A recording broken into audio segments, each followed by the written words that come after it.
Grammarly does more than catch errors. With Grammarly, you can find really good. My bad.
All right, let's get started. Hi, everyone. Thank you for attending the second Panhellenic info session.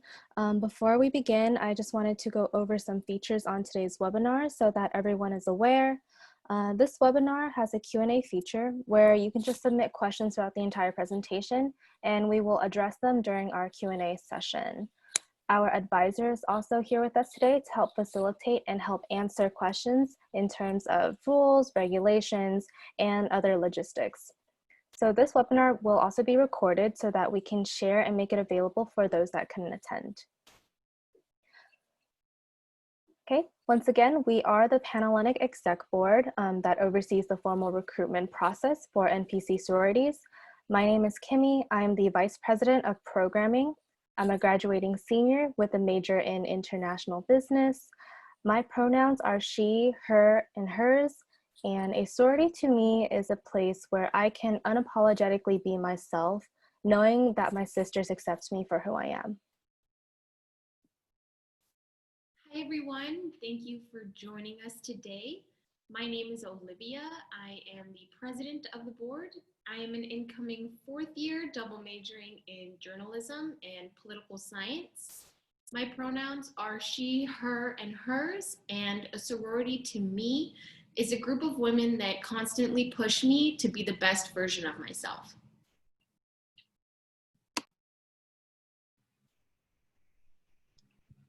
Hi everybody, I'm Lexi, the VP of Standards. My pronouns are she and her. And a sorority to me is being able to always have somebody to go to and having a strong sisterhood behind me. Hi guys, for those of you that were at the first session, welcome back. And for those of you that are new, I'm Noelle, Vice President of Recruitment. I'm a third year English major here at SJSU, and I'm from Los Angeles, California. I am so very excited to meet all of you, hopefully sometime soon. My pronouns are she, her, and hers, and to me, being in a sorority means having an unwavering support system. Hi guys, it's nice to see everyone again. I'm Ayana. I'm the Director of Marketing. I'm a third year at San Jose State. I'm a communications major with a minor in musical theater. My pronouns are she, her, and hers, and being in a sorority means meeting women who bring out the best in me, and I'm super excited to get to help you all out through this process.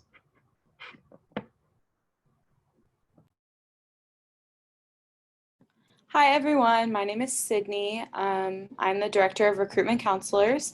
My pronouns are she, her, and hers, and I just want to apologize in advance if some of us seem a little bit unenergetic. A lot of us, we actually had RC training today preparing for recruitment, and it was 6 hours long, so it was very long.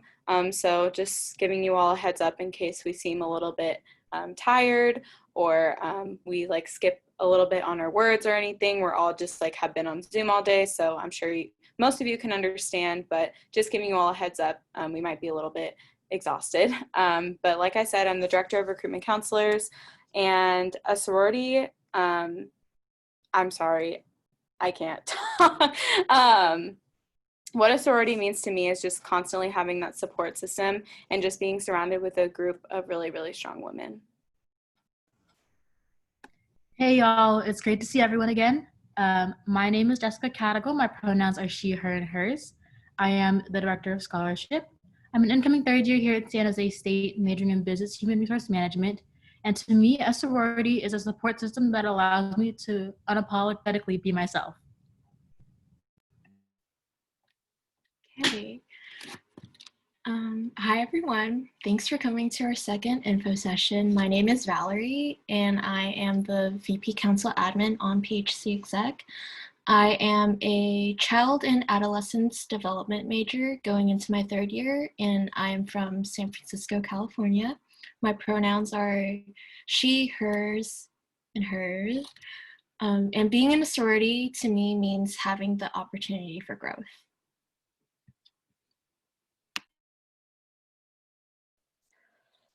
All right, so I just wanted to make sure that, or I just wanted to take a moment to quickly recap from the first info session, some key topics that, sorry, that we discussed. And first off, what is NPC? NPC stands for National Panhellenic Conference, which is the umbrella term for 26 national sororities. We currently have 6 on our campus, which are Alpha Omicron Pi, Alpha Phi, Alpha Z Delta, Delta Gamma, Delta Zeta, and Kappa Delta. Next is, what is Panhellenic? Panhellenic, or PHC for short, is the governing bodies of these NPC sororities on campus. And you'll get, side note, there are Panhellenic mixers coming up soon where we'll be discussing more in depth about each sorority, and you'll actually get a chance to meet some of the sisters there.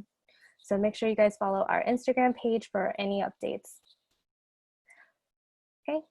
While going through the recruitment process or within the Greek community, there are important terminologies that you should know. The first one is a bid, which is a formal invitation to join a sorority. PNM is a potential new member that is non-affiliated with a Greek organization. Letters, which are Greek letters that identify and distinguish each organization from one another.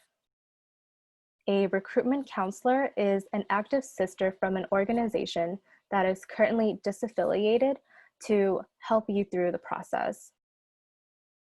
Philanthropies, these are basically where Greek chapters volunteer their efforts and time to all sorts of organization, including cancer research, literacy for children and adults, animal welfare, human rights, and the list goes on.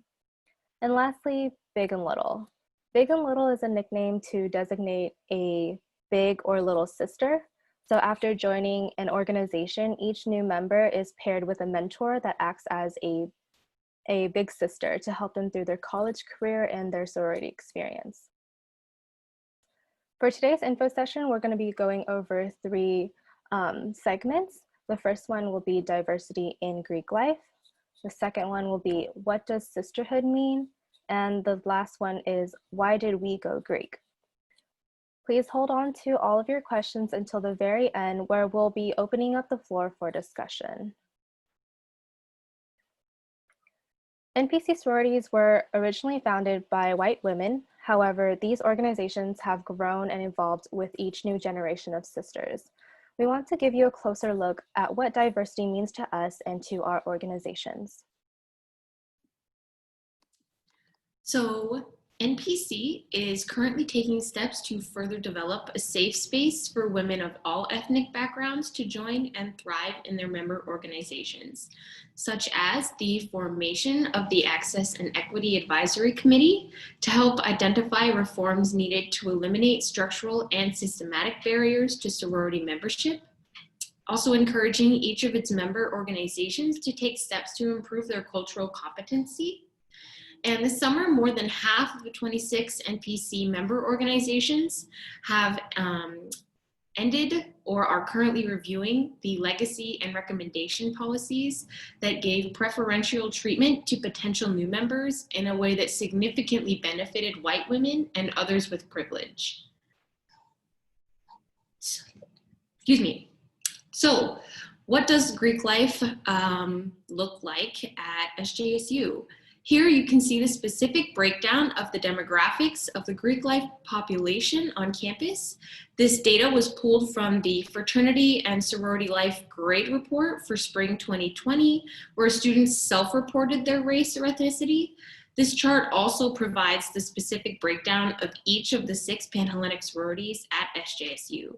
The top 3 reported ethnicities within the PHC community were Hispanic with a 33.95%, white with a 32.28%, and Asian with a 17.44%. Hi guys, again, I'm Noelle, and I'm going to touch base on the ideas behind inclusivity within the Panhellenic community. So we as a Greek community pride ourselves on empowering and encouraging greatness in our peers. As a Greek community, as well as SJSU as a whole, we hold ourselves to a high standard of inclusivity. Regardless of which of the 6 Panhellenic sororities you end up choosing, if at all, Panhellenic members are kind-hearted and welcoming individuals. regardless of race, ethnicity, religion, sexual orientation, ability, etc. The true meaning behind recruitment is to find individuals who share the same morality and values as you. Despite the exclusive history of Panhellenic Greek life, here at SJSU, our chapters have actively and verbally dedicated our time and energy to demolish those ideals. For example, over the course of COVID, the Black Lives Matter movement has sparked a huge domino effect of activism.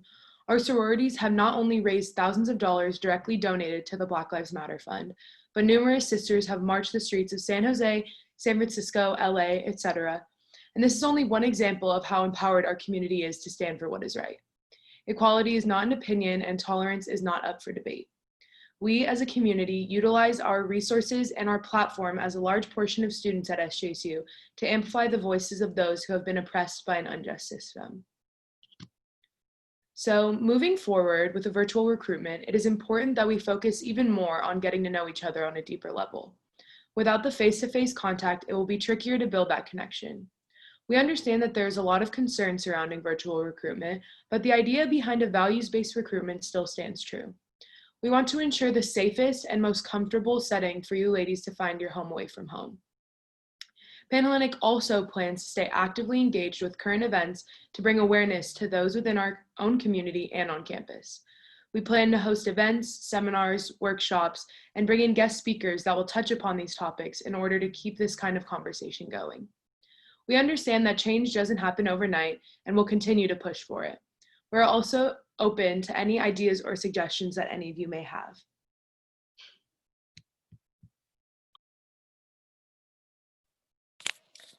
One of the most important values of a sorority is sisterhood. But what does sisterhood actually mean? Hi everyone, my name is Sydney and I'm going to be talking about my personal experience within my organization and some of the things that I value in a sisterhood. There's many things to value within a sisterhood, and obviously everyone is looking for different things once they enter into Greek life. But personally for me, I value a genuine connection with the women who make up that specific chapter. Having things in common with my sisters and ensuring that I'm in an organization that aligns with my beliefs. I wouldn't really feel right representing something that I didn't really feel aligned with my beliefs or my morals or my ethics or just my personal values. So that's obviously something that's really important to keep in mind. Being a part of something that I'm proud to represent, kind of like what I just said, making sure that my sisters are, doing the right thing and standing up for what's right and things like that, and always being surrounded by a group of strong women who have the ability to change the world. Being surrounded by women who make me feel confident and supported.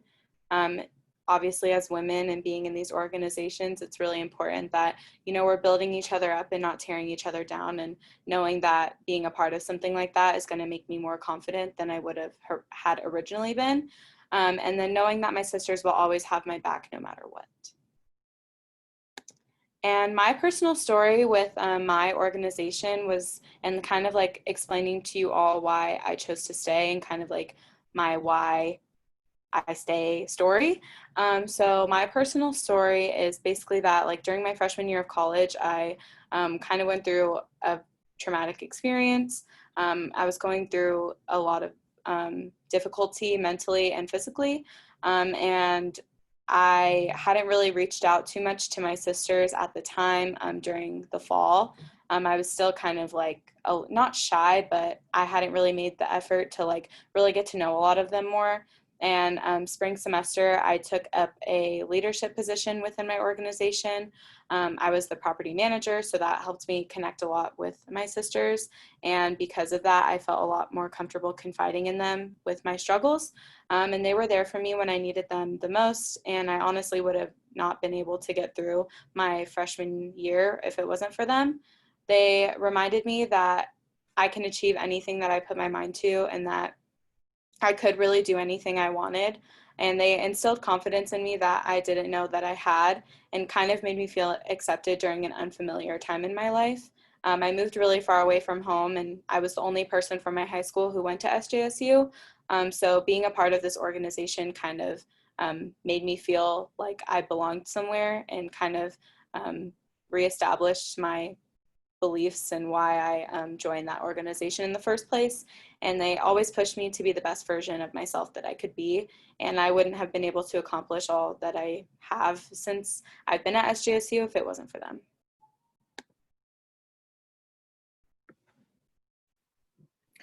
Hello again.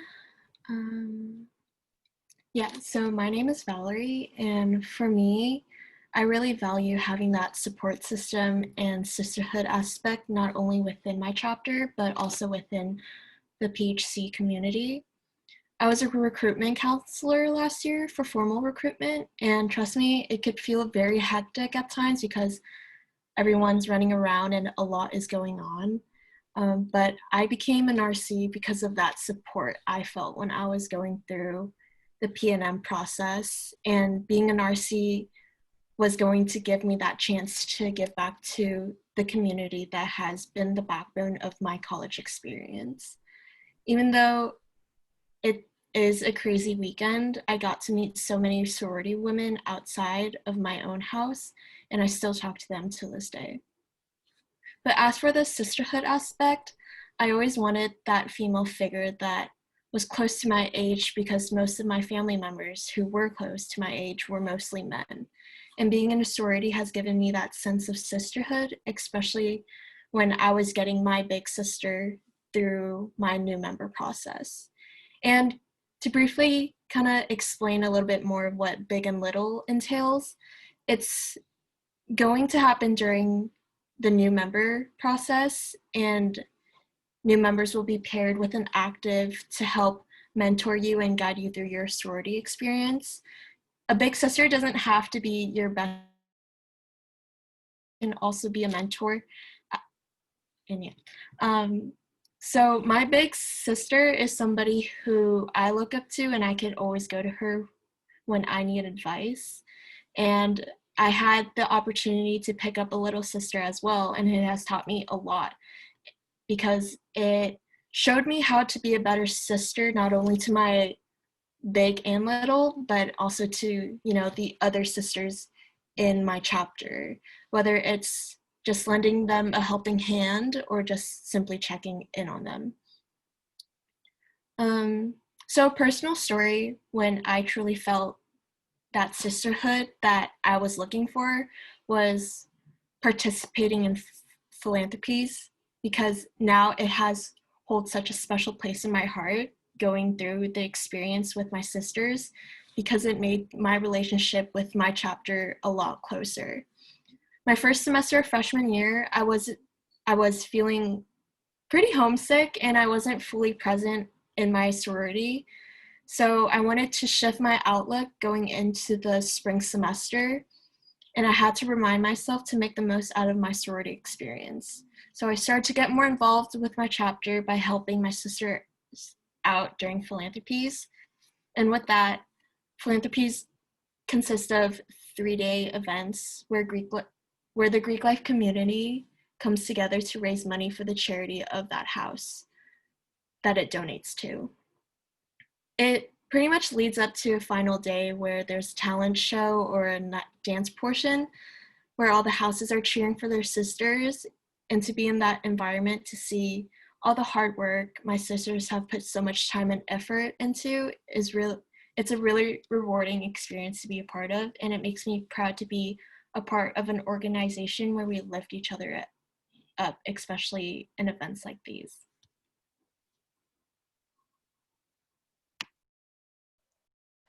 Whether you know that you want to go Greek or if you're still on the fence, we wanted to add our own personal touch to this info session and talk about why we decided to go Greek and why we chose to stay. Hi again, everybody. So why I went Greek was, coming into college, I never thought I'd be a part of a sorority. I just always had this typical stereotype that, sororities are usually known for, and it wasn't really anything I desired to be a part of. My first year, my roommate and every single one of my friends that I had met went Greek. I then began to see how interactive and involved they were with events. I would go to almost every Greek event with them, and I was really able to see what being in Greek life was all about, and that it was more than what sororities and fraternities were always known for. I always wanted to be more involved on campus, and I thought this was a great way to start.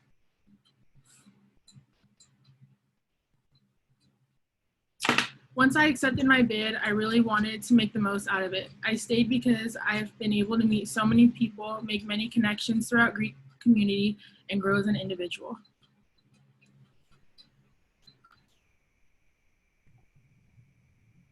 So why did I go Greek? I went Greek because I wanted to put myself out there. I went through recruitment my second year here at San Jose State and was already involved in other organizations here on campus, but I felt like those organizations weren't enough for me and that there was more for me out there. Also, throughout my first year at SJSU, I got to meet some amazing people and some of my best friends, some of which were Greek. Being able to see and hear about their experience and see the insanely supportive community that was PHC made me want to join as well. I never really had a group of supportive females in my life, and I thought it would be the perfect opportunity for me to find it in PHC. But why did I stay? Like I mentioned before, I never really had that supportive community of women in my life. So being able to experience that in my own house made me want to stay. To have the ability to enter a space and know that I am supported, loved, and empowered, amazing. PHC has given me so much within the first year of me being involved that it only felt right for me to get even more involved and give back to my community.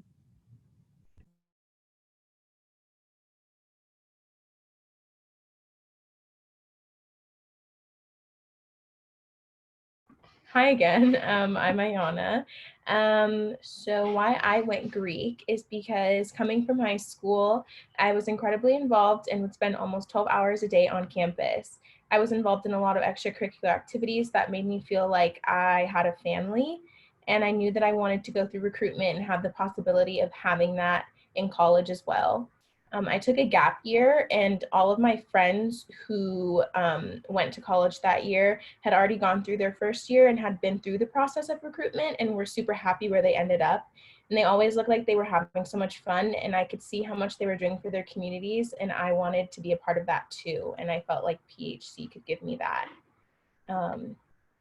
And there are a million reasons why I choose to stay.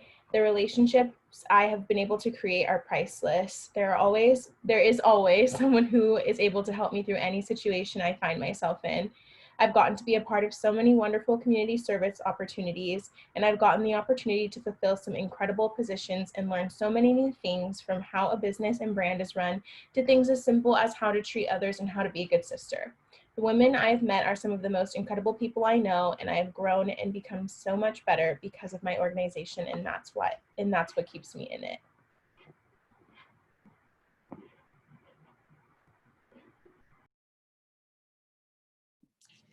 Okay, so at this time we are going to open it up for a Q&A session. So please feel free to use the Q&A feature or the chat feature to ask us some questions. I can see that we already have one. Someone said, philanthropy sound really inspiring and fun, but how are these going to happen during COVID? Yeah, great question.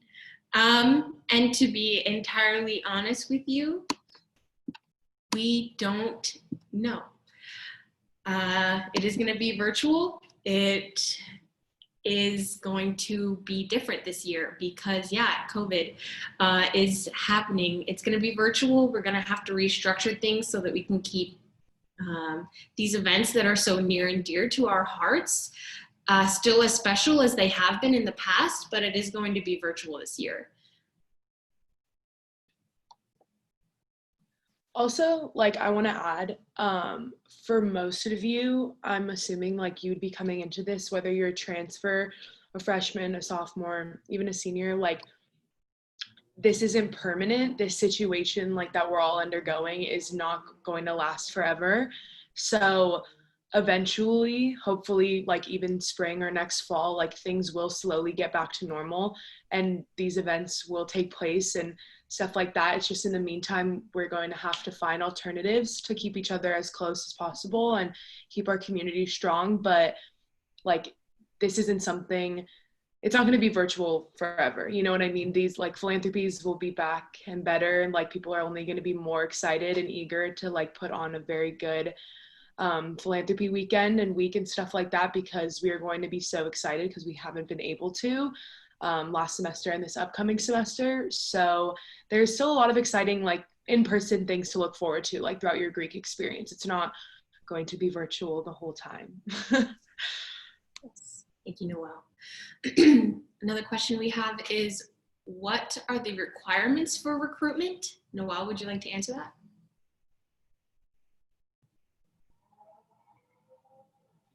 Yeah, so I actually don't have that information on hand. However, I can try and find it right now. I can kind of answer like a little bit of it. I guess I would just ask like a more of a clarification of what you mean by requirements. Like, do you mean as if there are requirements like to go through recruitment, or like what?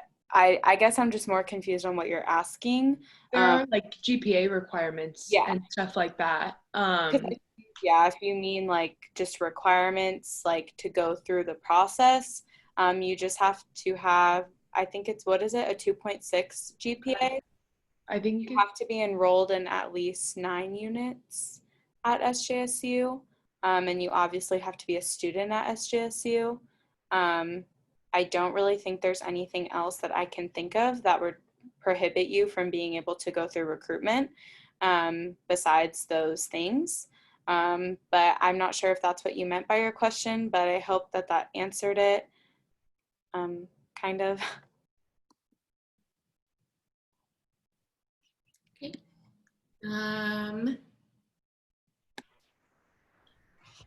Next question we have, around how much will we need to pay monthly? Will it be cheaper due to COVID? Val, do you want to speak on this? Yes, I would love to. So probably around the next info session, we will have a compiled list of everything that chapters have sent in for their monthly dues and what both semesters will entail for their payments.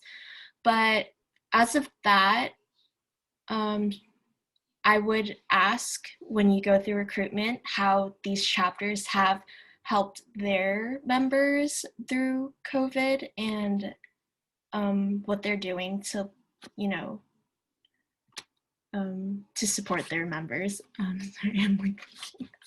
But as for the recruitment registration on the PHC side, we have waived this formal recruitment, so it's all like you don't have to pay for it, don't worry, you just have to sign up and enjoy recruitment. But yeah, we will provide you guys with a list of financial transparencies from all 6 chapters later on, so yeah.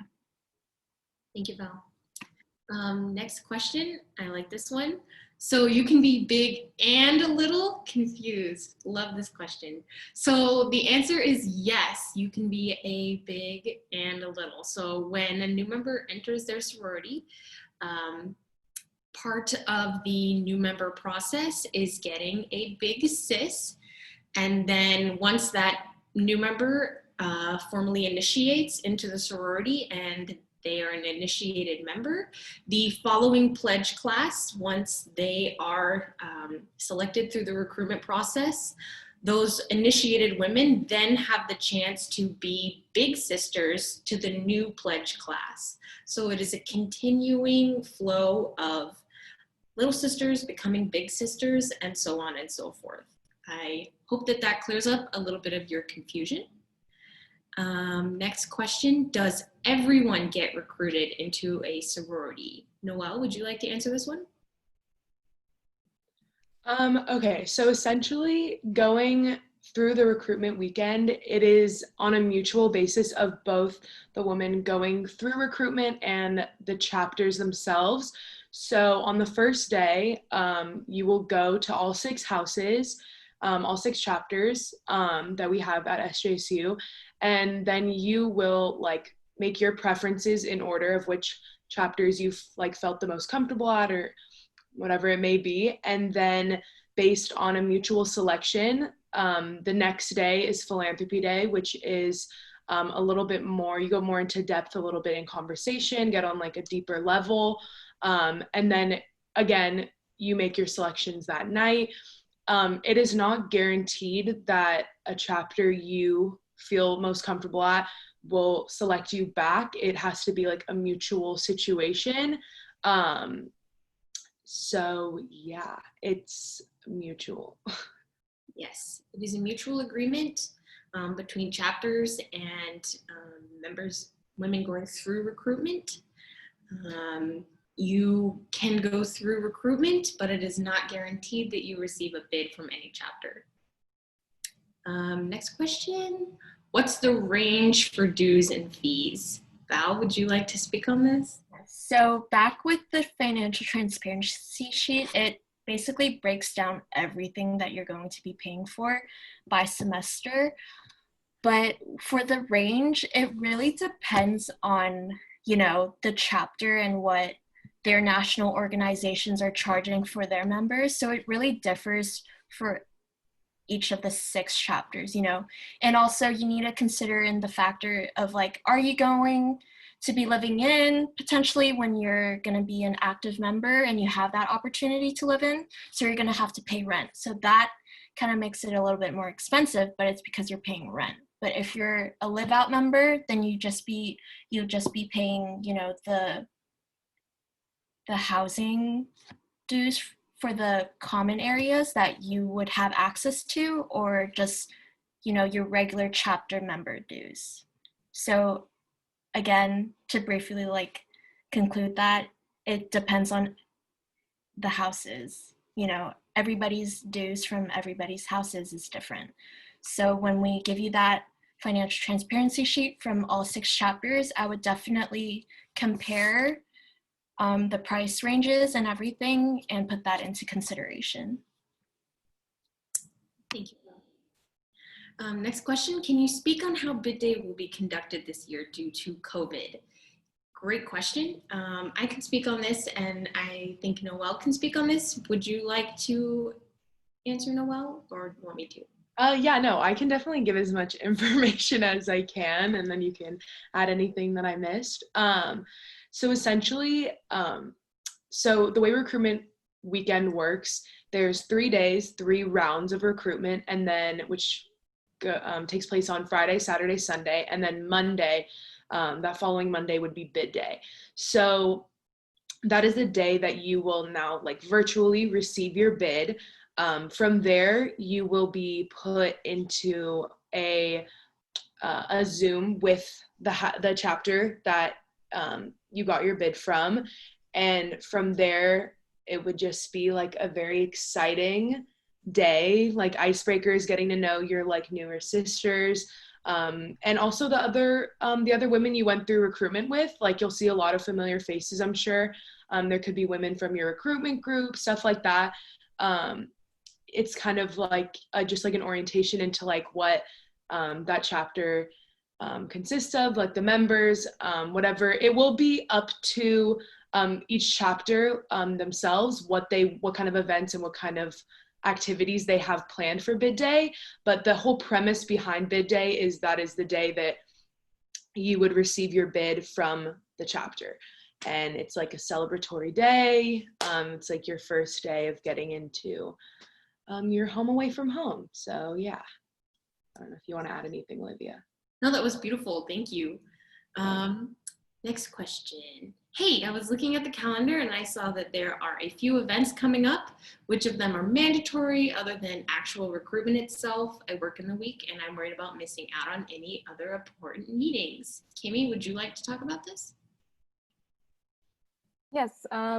So for the upcoming events, the only one that is technically, I guess, mandatory would be the PNM orientation, just because that's where you actually have to check in, and then meet your recruitment counselor. So you're going to be put into a group of women that are going through the same process as you, and you're going to have kind of like a mentor throughout the entire process. I would say like that's the only time, but we are very accommodating, so you can just feel free to let us know whenever you're free or whenever you're busy, and we can kind of like rearrange things around just for you.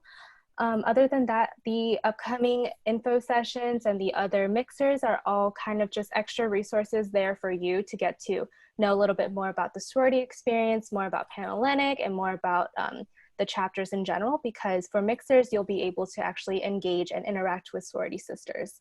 I hope that answered your question, but let us know if you need kind of like any more information on that.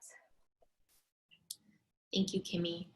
Next question, if we do get recruited and join a specific sorority, do we need to live in the sorority house?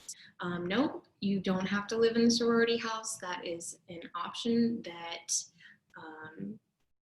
many organizations have, but you don't have to.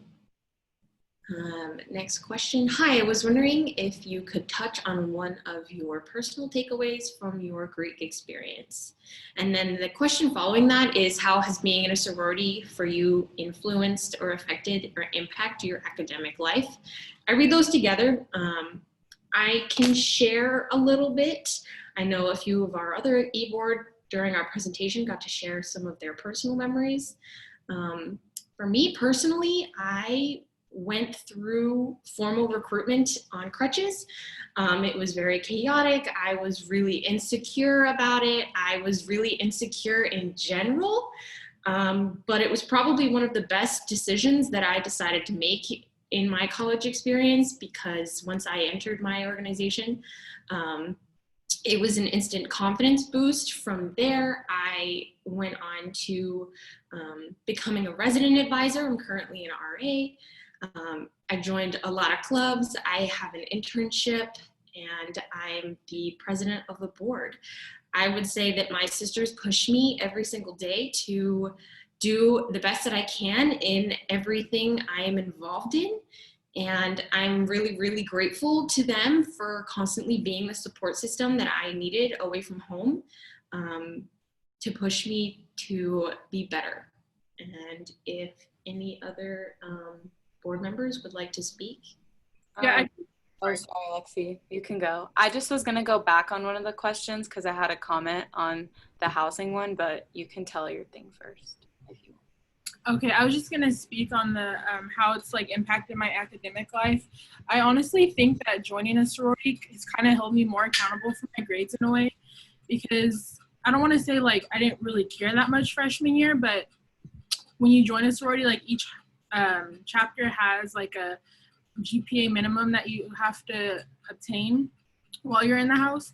So I think that having that, it's kind of like helped me stay on track. And also there's just so many girls in your house that you can always like go to somebody. There's going to be somebody with your major in your house. There's always help, and there's just a lot of support throughout your chapter. I was just going to comment about the housing comment. If you have to live in your sorority house, I know that some sororities do require you to live in for a year. Not all of the sororities on campus do, but some of them do require that. Also, some sororities also require you to live in the house if you hold a certain position. So if you're the president or vice president, or pretty much all exec members in most sororities have to live in the house. And that's just because it's really hard to do your job as an exec member if you're not actually there experiencing what's going on in the house itself. And that's just a way for you to always be there and like really be able to connect with the girls more in your position. I'm not really sure the exact rules of every single house, but I do know that some sororities do require you to live in for at least a semester or for a full year during your experience. And also, if you do decide to hold an executive position, to just be prepared that you might have to live in for a year. Just keep that in mind. Thank you, Sydney. Yeah, definitely. check in with each house to know the different requirements and different financial requirements because they do vary across houses. Next question, when is P&M orientation? Kimmy? So PNM orientation, I believe, is on September 10th. Vicky can correct me if I'm wrong, but that is the date set to be for orientation where you can check in and you meet your recruitment counselor. Just kidding, it's on September 2nd from 5 to, sorry, I cannot see, 6:30 p.m. Okay, but these dates, if you're following, again, the Panhellenic Instagram, they're always going to be updated for your information and so that you can have it on hand as well. So we'll always make sure to post and release these dates before these events even happen. So you can always find it either on our website, student involvement, or the Panhellenic Instagram. Hopefully that helps.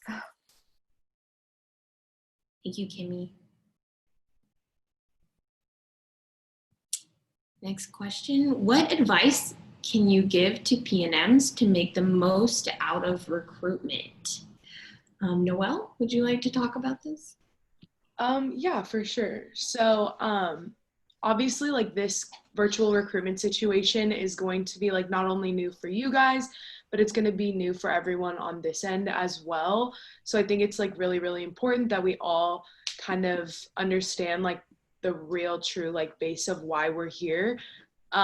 So the whole point of recruitment is to find like a group of women who you really feel like can be this support system and this family away from your own home and how you've lived the past however many years of your life. Now you're starting a new chapter of your life and you're on your own and you're making decisions for yourself and stuff like that. So I would just say, in order to make the most out of it, you really just have to go into it with an open mind and really trust the process. I mean, you're going to hear that a lot throughout recruitment weekend, but it's true.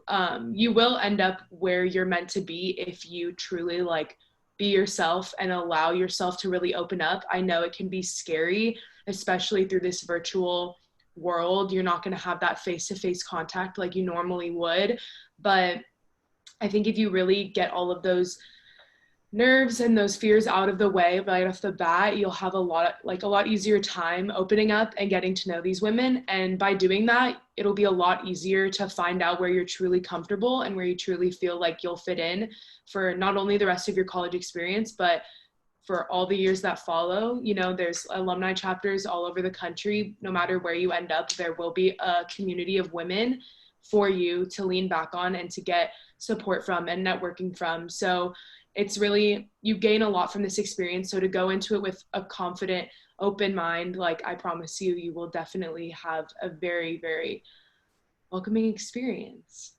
I think to add to that too, just to also make the most of your experience during recruitment, definitely make those connections with your recruitment counselors.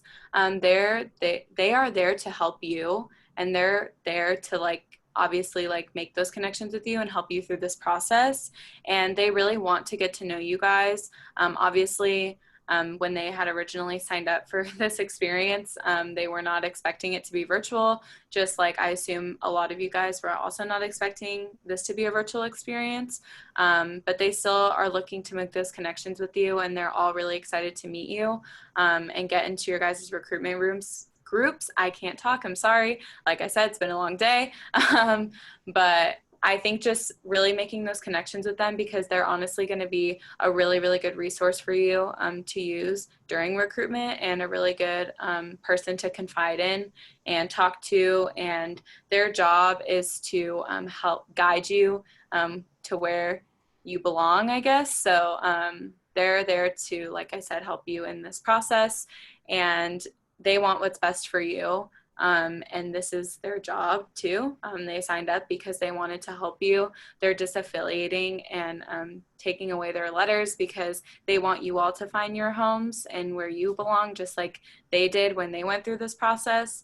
So I really encourage you all to really build those connections with your RCs during your RC groups, and when you get to meet your RCs, really just engage with them and build those connections, because they're going to probably be the ones you're spending most of your recruitment experience with, getting to know them and having those personal conversations regarding different houses and things like that. So yeah, Also, utilize your RCs. One more thing. I know there's like a lot of information being thrown at you, but I think like something that a lot of people forget is just like have fun. Like it's a fun process, and like I know there's like a lot of things to think about, like making sure that you're like being open-minded when you're going through the process and like trying to build those connections. And I know that that can sound like kind of a lot, but just like have fun. Like it's a really fun weekend, and I know that it's like virtual this year, but I think if you go into it just as excited as you would be if it were in person, I think that you'll get a lot more out of the experience than like being solely focused on like trying to find your home. Like if you have fun and go through the process, I think that regardless of the outcome, it'll be like something that like you can look back on and feel good about. Thank you for that, Iona, definitely. Next question. Will we have meetings once we join our sorority? So if you do decide to go through the recruitment process, members that are extended a bid do have meetings. Sororities do have meetings, at least weekly chapter meetings. And in addition to that, there's meetings, there's events that happen depending on a person's role within the sorority. If they're on exec, there's meetings, definitely are meetings. Yes. I think to keep in mind too, like obviously being in a sorority is a fun experience and there's a lot of fun things that come along with it, but also at the same time, like it is a commitment. So just to keep in mind that, yes, you will have time for school and at work and to do other things outside of your organization if you so choose to be in one. But to remind yourselves that it is a commitment, and if that's not something that you're able to commit to 100%, then maybe, you know, just to keep that in mind, like there are events, like Olivia said, that you have to go to. There are different workshops, meetings, things like that. It is a responsibility. There are business aspects of being in a sorority and things that need to be like voted on or things like that that are more serious outside of all the fun things, which require us to have meetings, obviously like giving us information about what's going on with our chapters and things like that. So it's all it is a commitment and there is business to it, and there are meetings and mandatory things that you would have to go to. So just to keep that in mind going through, it's not always all rainbows and sunshine. There is business to it, and just like anything you do or any organization you join, you're going to have to make that commitment and be willing to show up to meetings and those events. Thank you, Sydney. Yes, there is business that goes on. Can I like add on to what Sydney was saying as well? Yeah, so like there are going to be responsibilities as like a member of a chapter, you know. You have to show up to these meetings, but you also have to, you know, when you go into it, you are a student first, you know, you have academic responsibilities. So once you go into it, you have to maintain a certain GPA to stay on good standing with your chapter. If you do, you know, go through bid day and everything, you get initiated and you're a member now. Also with that, financial responsibility as well. You need to pay your dues or else you'll be on bad standing with your chapter as well. So there are a lot of factors to put in. It's a lot of time and commitment, but at the end of the day, you are being surrounded by like with such a supportive environment of like women that uplift you. And yeah, just wanted to add on to that. Yeah, definitely. Next question, should we wait and do spring recruitment in person? This is a great question, and I'm glad that someone asked this question. I am going to let a few of the other board members speak, but I will say that that's entirely up to you. At this point, we don't know what spring is going to look like. We don't know if spring is going to be in person. We don't really know what the future looks like with that. We do know that recruitment is continuing this fall virtually, and with that, it's an opportunity to join a community of very powerful women right off the bat in a time that is very uncertain, and students may be lacking a support system that they originally had with on-campus classes and things of that nature. Anyone else would like to speak? Noelle or Sydney? Yeah, I'll say something. So right now, fall recruitment is considered primary recruitment. And then what happens in spring is something called COB, which is called continuous open bidding, which is pretty much if each sorority doesn't reach a set standard number that all of the sororities have to meet. If they don't reach that number, they have to continue recruiting through a more informal process. And also, it is not guaranteed that if some chapters reach their cap during primary recruitment, it is not guaranteed that they will host COB events in the spring, if that makes sense. So if you were to hold off, it wouldn't be guaranteed that all 6 chapters would have open spaces to fill in the spring.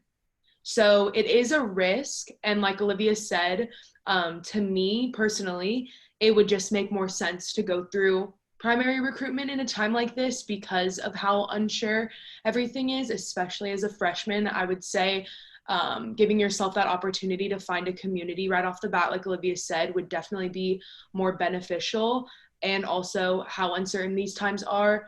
We don't know what the spring holds. We don't know how things are going to go, and we wouldn't have answers to give you for that until it got closer. So I would just say, even if you're debating, if you're on the edge, if you're not sure, I would say at the very least sign up and go through. And if at the end of the weekend you don't feel you got a fulfilled experience or whatever it may be, you do not have to accept a bid if given one. You can take your time and you can assess if you want to maybe have a more personalized experience through COB of chapters that are offering it in the spring. But personally, I would recommend taking the chance and going through primary recruitment because it is not a forced situation, if that makes sense. You don't have to accept a bid if you are given one. You don't have to join. You know what I'm saying? It's more about the experience. And if you find yourself extremely comfortable and extremely happy with a chapter that you're receiving a bid from, then, you know, that's all the better.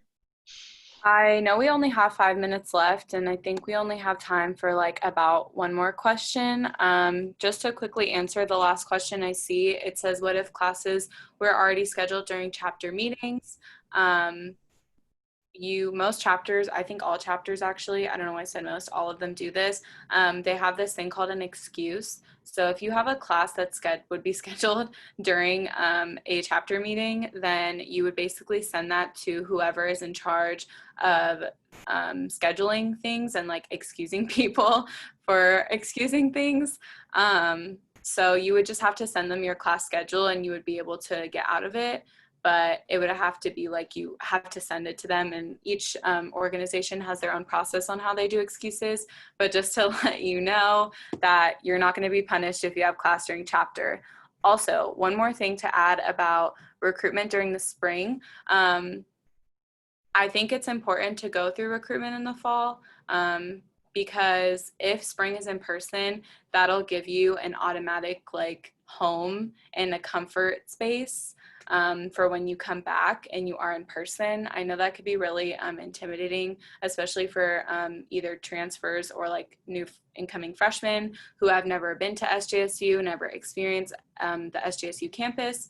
So that would give you like something to look forward to when we do return in person, if we return in person in the spring, and kind of prevent you from having those first couple weeks of like awkwardness of trying to like make friends and like not really knowing anyone and like not really being able to like meet people and things like that.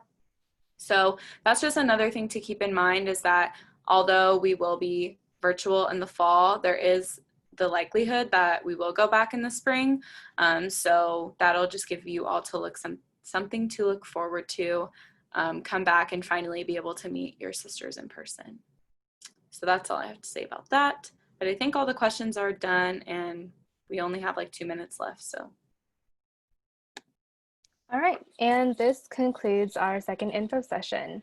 Thank you all for attending, and if you have any further questions, feel free to send a message through Instagram, which is at SJSU Panhellenic, or send an email to our lovely president at phc.sjsu@gmail.com. We do have one more info session left, which is on August 28th. It's going to be about finances, how to balance school and extracurriculars, and just being more realistic about like the sorority experience in general. Please make sure to follow the Instagram page, because we are continuously putting out updates and information on there. So if you are interested in going through recruitment, we've provided a link on this PowerPoint for your convenience. It's also available on the SJSU student involvement page. If you just Google SJSU Panhellenic, it's going to be the first link that pops up. The registration fee has been waived this year due to the pandemic, and we encourage you and your friends to go Greek. Thank you so much, everyone, for attending this info session, and we hope to see you at the next one. Thank you. Thank you. Bye. Bye.